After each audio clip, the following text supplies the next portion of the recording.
സമസ്ത സ്ഥാപകരിക്കണം നമുക്ക് ചർച്ച ഉണ്ടാക്കാം. സമസ്ത ഉണ്ടാക്കിയോളം സമസ്ത നവോത്ഥാനം സമുദായം നമുക്ക് ഇതാക്കാം. വിഷയ സത്യം പറഞ്ഞാൽ വലിയ വിശാലാണ്. സംഭവം സമസ്ത ഒറ്റ വാക്കാണെങ്കിലും പദം സമുദായം നവോത്ഥാനങ്ങൾ പറയുമ്പോൾ സമസ്തയുടെ ആശയം ഒരുപാട് പറയാണ്ട്. അപ്പൊ 1925 മുതൽ അതിന്റെ മുന്നേ തന്നെ എന്താണ് തുടങ്ങി മുതൽ എന്താണ് ഒരുപാട് പറയാനുണ്ട്. ഒരുപാട് ചർച്ചകളുണ്ടോ നമ്മളെ എന്ത് ചെയ്യാം.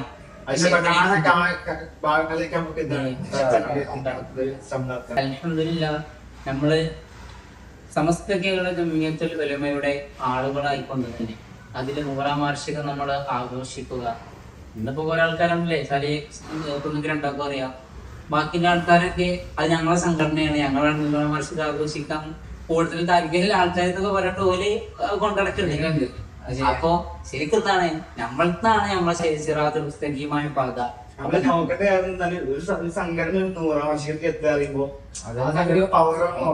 സയ്യിദുൽ പറഞ്ഞില്ലേ ഒരു പെറ്റി കേസ് ഇല്ല. അതേപോലെ തന്നെ ആൾക്കാർ ഒരു കേസ് ഇതേപോലെ കൊടുത്തിട്ടില്ല. അതേപോലെ തന്നെ ഒരു ആൾക്കാർ വെറുപ്പോ കാര്യങ്ങളൊന്നും പറഞ്ഞിട്ടില്ല.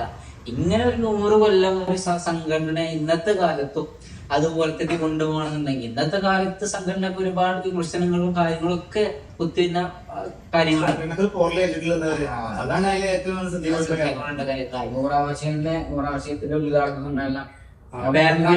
നമ്മളതിൽ പങ്കെടുത്ത ആൾക്കാർ ഒരുപാടാണ്. നമ്മള് കണ്ടതാണ്. നമ്മളാ കേറി വരുമ്പോ സലാഹുദ്ദീൻ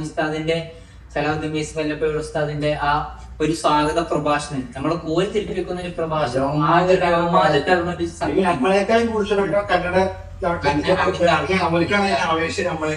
നമ്മള് കേരളത്തിൽ മാത്രമല്ല, കേരളത്തിൽ സമസ്ത പടർന്നു പന്തലിച്ച് കഴിഞ്ഞു. ഇനി അത് വാക്കിലെ ഒരു ഉദ്ഘാടന സമ്മേളനം കൊണ്ട് ആ ബാംഗ്ലൂരില് എത്രയാണ് സമസ്തയിലെ ആളുകള് സമസ്തയെ എന്താണ് സമസ്ത എന്താണ്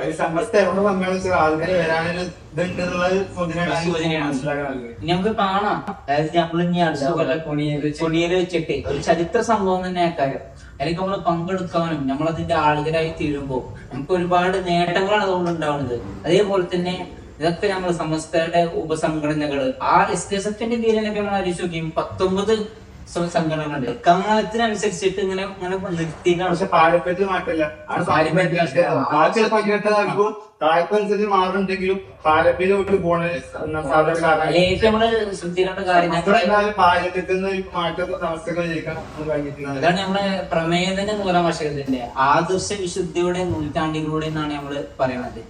ആദർശ വിശുദ്ധി. കാരണം അതാണ് ഇന്നത്തെ കാലത്ത് ആദർശമില്ലാത്ത ആളുകൾ. കാരണം ആദർശമാണെന്ന് എല്ലാവർക്കും അക്കീതമാണെന്ന് എല്ലാവർക്കും നിർബന്ധമാണ്. പക്ഷെ അതിൽ വിശുദ്ധി ഉണ്ടോ ഇല്ലേന്ന് ആർക്കും നോക്കണില്ല. അതാ പക്ഷെ അതുകൊണ്ടാണ് നമ്മൾ അങ്ങനെ ഒരു പ്രമേയം നമ്മള് അതിലും കൂടുതൽ കാര്യങ്ങളുണ്ട് ആദർശ വിശുദ്ധി നൂറ്റാണ്ടുകളിലൂടെ എന്ന് പറയും. അപ്പോ ഇനിയൊരു ചരിത്ര സംഭവമാണ് നമ്മൾ സമസ്തയോട് നമുക്ക് എന്താണ് നമ്മൾ കാണാൻ പോകുന്നത്. സമസ്ത ആത്മീയ സംഘടനയാണ് മാത്രം പറയാൻ പറ്റില്ല.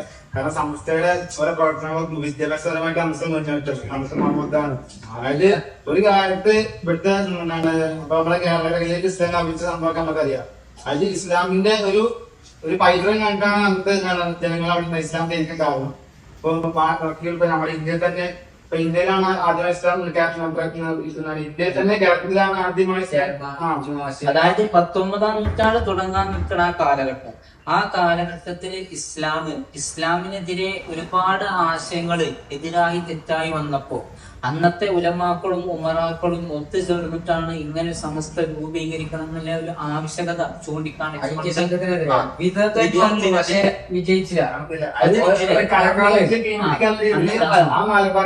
സന്ദർഭത്തിൽ ആൾക്കാരെ വെച്ചു. പക്ഷെ അന്ന് സമസ്ത സംഘടനയിലായിരുന്നു. അത് കുറെ ഉലമാക്കൾ സ്വന്തമായി പള്ളിയത്തേക്ക് പക്ഷെ ആ സംവിധാനത്തിന് മാറി എന്ത് ചെയ്തു സമസ്ത സംഘടിച്ചപ്പോ ഒരിക്കലും വിദ്യാർത്ഥികളെ വളരാൻ പറ്റില്ല. അപ്പൊ വിദ്യാർത്ഥി എന്നോ തുടങ്ങിയ സംഭവമാണ് ചോദിച്ചത്. പക്ഷെ എന്താ സാധ്യത ആയിട്ടില്ല.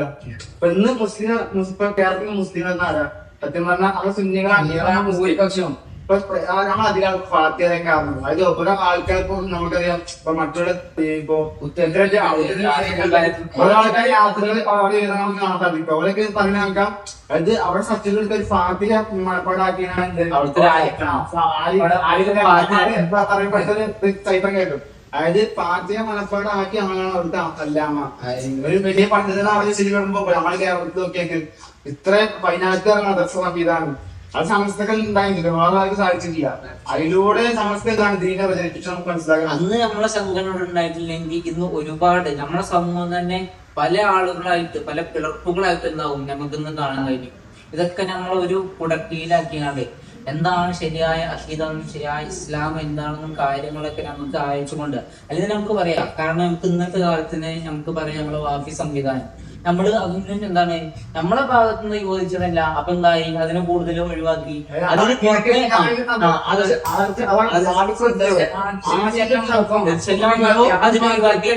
അതിനെ മാറ്റിക്കൊണ്ട് നമ്മളെന്തായി ഒരു സനായി ആ ഒരു ബിരുദ് നമ്മൾ കൊണ്ട് SNPC ഒരു പുതിയ പാഠപദ്ധതി നമ്മളെന്തായി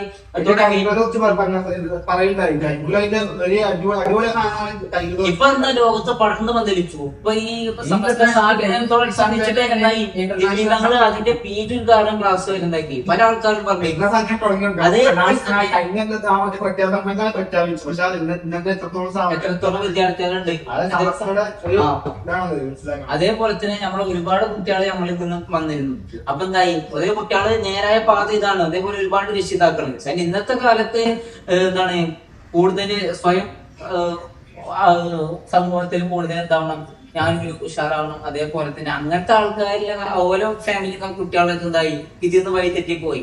പക്ഷെ ഓരോക്കെ പിന്നീട് തിരിച്ചറിവുണ്ടായി. തിരിച്ചറിവിലൂടെയാണ് എന്താണ് പല ആൾക്കാർക്ക് മനസ്സിലാക്കി സമസ്ത എന്താണ് വലിയൊരു സംഘടനയാണ് കാര്യങ്ങളെന്നൊക്കെ. അതാണ് നമ്മൾ ആത്മീയമായിട്ട് മുന്നോട്ട് പോകുമ്പോൾ ബോധ്യമായിട്ട് വളരെയധികം ഇല്ല. സ്ത്രീകൾക്ക് ഇസ്ലാം വിദ്യാഭ്യാസം സംവിധാനം ഈ സംവിധാനങ്ങളൊക്കെ എന്താണ് സ്ത്രീകൾക്കും വിദ്യാഭ്യാസം കൊടുക്കാനുള്ള രീതിയിലാണ് തുടങ്ങി വെച്ച സംഭവമാണ്. പല ആൾക്കാരും സമസ്യനെ നോക്കിയിട്ടുണ്ടല്ലോ, സ്ത്രീകൾക്ക് അത് കൊടുക്കുന്നില്ല. പക്ഷെ ഇന്നത്തെ കാലത്ത് ഇന്നത്തെ കാലത്ത് നമ്മളെ ഒരു കുടുംബിനി എങ്ങനെയാവും, ഒരു സ്ത്രീ ഒരു കുടുംബിനാവുമ്പോ ശ്രദ്ധിക്കേണ്ട എന്തൊക്കെ കാര്യങ്ങൾ അതൊക്കെ നമ്മളെ സംസ്ഥാനങ്ങളുണ്ട്. ഇപ്പൊ സ്വാഭാവികമായിട്ട് ഇന്നത്തെ നമ്മളെ പൊതുസമൂഹത്തിലെ പെൺകുട്ടികളൊക്കെ ഇങ്ങനെ എന്താണ് ഒരു 9ാം ക്ലാസ് 8ാം ക്ലാസ് അതേപോലെ തന്നെ SSLC കഴിഞ്ഞ മദ്രസ നിർത്താന്. അപ്പൊ ഓരോ ജീവിതത്തിൽ പ്രാഥമികമായി ശ്രദ്ധിക്കേണ്ട കാര്യങ്ങള്, വിവാഹ ബന്ധത്തില് എന്താ പറയാ കുടുംബിനാവുമ്പോ ശ്രദ്ധിക്കേണ്ട കാര്യങ്ങള്, അതേപോലെ തന്നെ ഓരോ ജീവിതത്തിലെ ഒരുപാട് കാര്യങ്ങള് ഇതൊക്കെ അവരുടെ പഠനങ്ങൾ എന്താണ് അവിടെ സ്റ്റോപ്പ് ആവാണ്. അപ്പൊ അക്കീതപരമായിട്ട് എന്താണ് ഇവര് ചെയ്യേണ്ട കാര്യങ്ങൾ പലരും തെറ്റായി പോകും. അപ്പൊ ഇതിനൊക്കെ പഠിക്കൽ എന്താണ് ഒരു മുസ്ലിമിനെ സംബന്ധിച്ചിടത്തോളം അല്ലെങ്കിൽ പോലത്തെ സ്ത്രീയെ സംബന്ധിച്ചിടത്തോളം അത് അത്യാവശ്യമാണ്.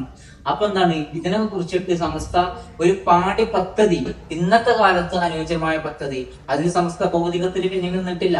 മധുരമായിട്ട് സമസ്ത ഇപ്പം നമുക്കറിയാം നമ്മളെ സുനീർ മുസ്ലിയാര് നമ്മളെ പാലക്കാട് ജില്ലയുടെ അപ്പൊ ഓലൊക്കെ IT കോർഡിനേറ്റർ ആയിട്ടില്ലേ നമ്മളെ പാഠപദ്ധതി. ഇപ്പൊ ഇന്നത്തെ കാലത്തേക്ക് ഒരു രക്ഷിതാവ് ഒരു വൈകുന്നേരം ഒരു കുട്ടിയുടെ പാഠം എടുത്തു കൊടുക്കുകയാണെങ്കിൽ ആ QR കോഡ് സ്കാൻ ചെയ്താല് ആ പാഠം എന്താണെന്ന് ഇങ്ങനത്തെ ചിന്താപരമായിട്ട് മറ്റേ ഓൺലൈൻ ക്ലാസ്സുകളൊക്കെ അപ്പൊ ഇന്നും ആൾക്കാർക്ക് നോക്കാൻ പറ്റില്ല. വളരെ ഉപകാരപ്പെട്ടെന്ന് പറയുന്നത് കാരണം രക്ഷിതാക്കൾ ആളുകൾക്ക് പഠിക്കാൻ മുമ്പ് അവസരം കിട്ടുന്ന ആളുകൾക്ക് ഓൽക്കത് നോക്കാൻ അവസരമുണ്ട്. അത് സമസ്ത ഡിജിറ്റലായിട്ട് എന്നാ IT മേഖല ഏക സംവിധാനങ്ങൾ ഉയർന്നു പോകുമ്പോൾ സമസ്ത അതിനൊക്കെ അനുസരിച്ച് ഉയർന്നു പോകുന്നുണ്ട്.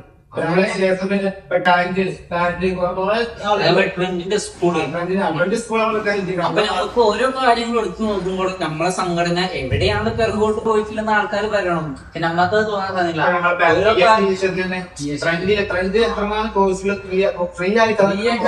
സ്കോളർഷിപ്പ് എത്ര കൊടുക്കുന്നുണ്ട്. ഇന്നത്തെ കാലത്ത് സ്കോളർഷിപ്പ് ഉണ്ട് എന്ന് പറയണുള്ളൂ. പക്ഷെ എന്താ പറയാ പൈസ പരീക്ഷ അങ്ങനത്തെ കാര്യങ്ങളൊന്നും പറയുന്നില്ല. പക്ഷെ ഇന്നത്തെ കാലത്ത് ആൾക്കാരെ മുമ്പിൽ വെച്ചിട്ട് സ്കോളർഷിപ്പ് ഇന്ന ദിവസം അതേപോലെ തന്നെ പരീക്ഷ ഇന്ന ദിവസം അതിന് ഒരുപാട് കാര്യങ്ങൾ പരീക്ഷ നോക്കുകയാണെങ്കിൽ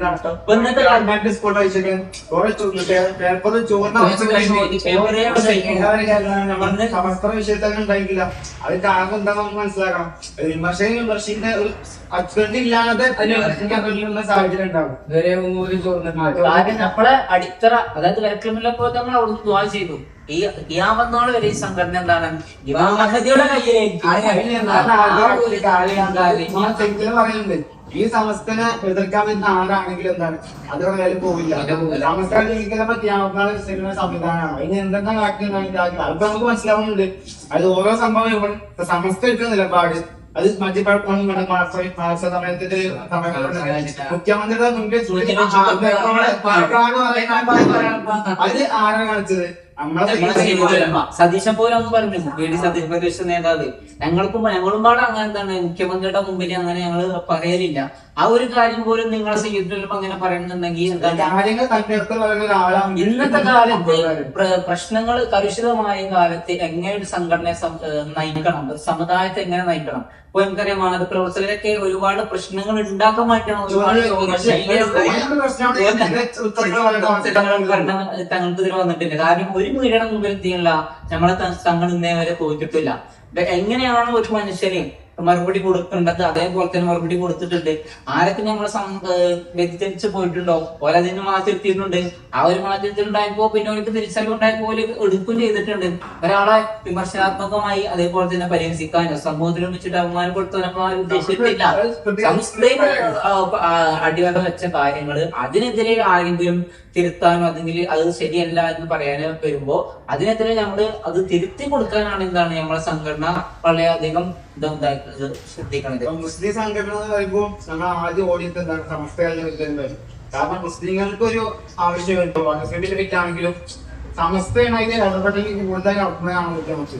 മതസംഘടനകൾ ഉണ്ടെങ്കിൽ പോലും സമസ്ത ഇടപെട്ട ഒരു സംഘടന ഇപ്പൊ ഇടപെട്ടൊന്നുമില്ല. അതിന്റെ സമസ്ത പറയുന്ന ബാങ്കുകൾ എത്രത്തോളം യോജിച്ചുകൊണ്ടാണ് പിന്നെ ബാക്കിയുള്ള അതിന് അഭിപ്രായം അതുപോലെ തന്നെ സമസ്തക്ക് അനുകൂലമായ രീതിയിലാണ് പലപ്പോഴും എഴുതാറുള്ളത്. അതിനെ നമുക്ക് മനസ്സിലാക്കി സമസ്തയുടെ സ്വാധീനമാണ് കേരളത്തിൽ പുറത്തുനിന്ന് നടത്തുന്ന സ്വാധീനം മനസ്സിലാക്കുക. ഇപ്പൊ സഹകാരിമാക്കാറുണ്ട് അത് നമുക്ക് കോടിയിലേക്ക് കടക്കാൻ നിൽക്കണം ദിവസം കൊണ്ട്. അപ്പൊ പല ആൾക്കാരും പറഞ്ഞു ഇതൊന്നും വിജയിക്കൂല, ഇതുണ്ടാക്കൂല.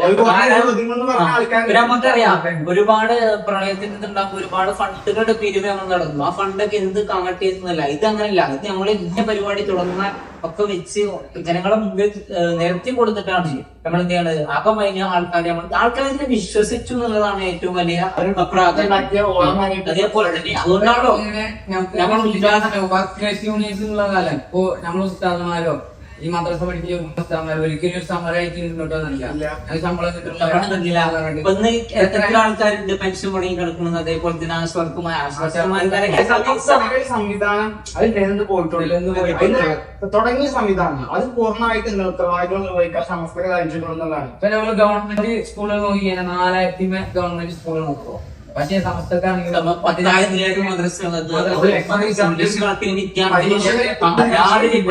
രാത്രി കഴിച്ച വിദ്യാർത്ഥികൾ എന്താണ് അവിടെ കാലക്രമമായിട്ട് അവർ പഠിക്കാണ്. അപ്പൊ എന്തേ അവർക്ക് എന്താണ് ഭൗതികം എന്താണ് തടസ്സമില്ല. അവര് എന്താണ് മതഭൗതികത്തോളം